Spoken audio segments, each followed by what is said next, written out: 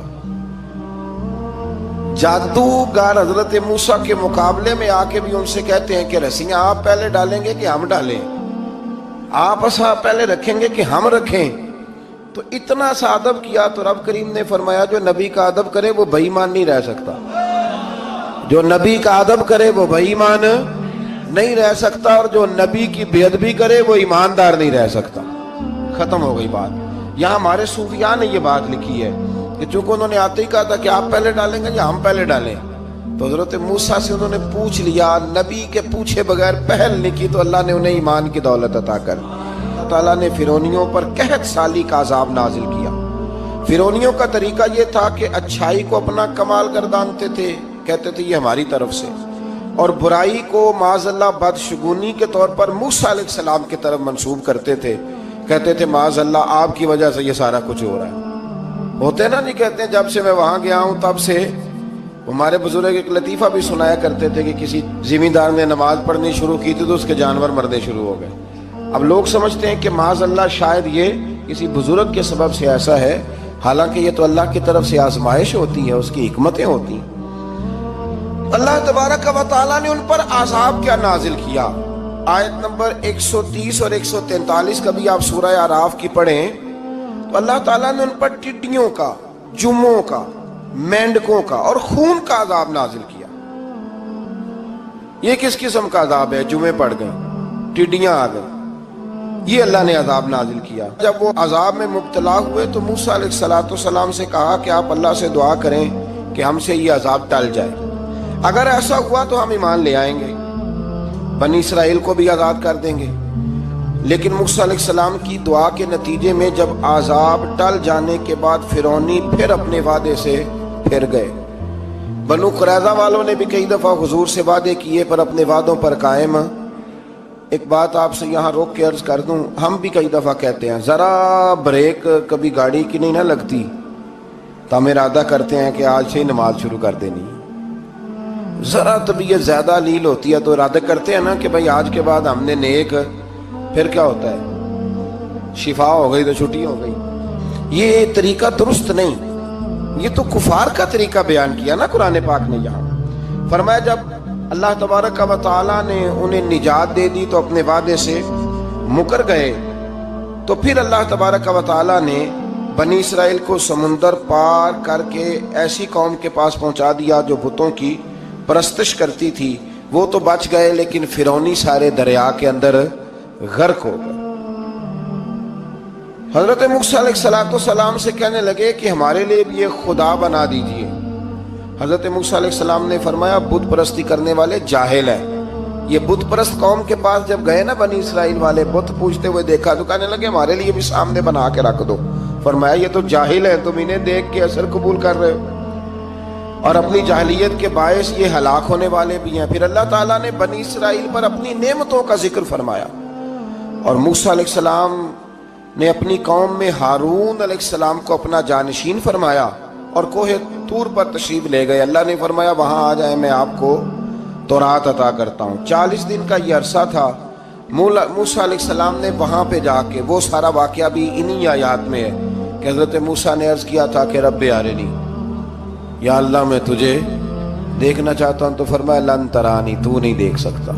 وہ بھی یہاں اللہ نے ذکر فرمایا۔ پھر اللہ تعالیٰ نے اپنی ایک تجلی جب کوہ طور پہ ڈالی تو حضرت موسیٰ علیہ السلام تاب نہ لا سکے اور بے ہوش ہو گئے، اور پہاڑ بھی ریزہ ریزہ ہو گیا۔ اس کا ذکر بھی اللہ نے انہی آیات میں فرمایا۔ آیت نمبر 144 سے 155 تک حضرت موسیٰ علیہ السلام کو رسالت عطا کرنے، کلیم اللہ کا منصب عطا کرنے، تورات عطا کرنے کا ذکر ہے۔ آگے چل کے بتایا کہ جو متکبر لوگ ہیں نا وہ آیات الہیہ سے منہ پھیرتے ہیں، اور جو لوگ اللہ کی آیات اور قیامت کو جھٹلاتے ہیں ان کے اعمال باطل ہیں۔ پھر موسیٰ علیہ السلام کے کوہ طور پر قیام کے عرصے میں بنی اسرائیل کے زیورات سے بچڑا بنا کر اسے معبود بنانے کا ذکر ہے۔ ان میں ایک جادوگر تھا سامری، سنا ہے سلالہ میں اس کی قبر ہے۔ حضرت موسیٰ کوہ طور پہ چلے گئے تو اس نے پیچھے سے سونے کا ایک بچڑا بنا لیا، اس میں سونے کی تاریں اس کے منہ میں لگائیں، ہوا چلتی تھی تو بجتی تھی۔ اتنے کمزور عقیدے کی یہ قوم تھی کہ انہوں نے فٹافٹ ماننا شروع کر لیا، فٹافٹ ماننا، کہنے لگے یہ ٹھیک ہے۔ چنانچہ موسیٰ علیہ السلام جب واپس آئے تو قوم پر غصے اور افسوس کا اظہار فرمایا اور کہا میرے پیچھے تم نے ایسا برا کام کیا ہے۔ انہوں نے تورات کی تختیاں بھی زمین پہ ڈالیں اور اپنے بھائی ہارون علیہ السلام کا سر پکڑ کے اس سے جواب طلبی کی۔ انہوں نے کہا اے میرے ماں جائے، بڑے خوبصورت لفظ ہے قرآن پاک، اے میرے ماں جائے، اے میرے بھائی، قوم نے مجھے بے بس کر دیا اور قریب تھا کہ یہ مجھے قتل بھی کر دیتے۔ اب آپ مجھ پر سختی کر کے دشمنوں کو ہنسنے کا موقع نہ دیں، کبھی بھی دشمنوں کو اپنے اوپر ہنسنے کا موقع نہ دینا چاہیے۔ پھر آیت نمبر 151 میں موسیٰ علیہ السلام کی دعا اور کلمات استغفار کا ذکر ہے۔ آگے چل کے بتایا کہ غصہ ٹھنڈا ہونے پر موسیٰ علیہ السلام نے تورات کی تختیوں کو اٹھایا جن کی تحریر میں اللہ سے ڈرنے والوں کے لیے ہدایت اور رحمت کی بشارت تھی۔ آیت نمبر 156 سے لے کر 158 تک میں موسیٰ علیہ السلام کی دعا کا ذکر ہے، جس میں انہوں نے اپنی قوم کے لیے اللہ تعالیٰ سے دنیا اور آخرت کی بھلائی مانگی۔ اللہ تعالیٰ نے فرمایا یہ کامل نعمت میں ان لوگوں کو عطا کروں گا جو ایمان کے ساتھ تقوی بھی اختیار کریں گے، یہ انہیں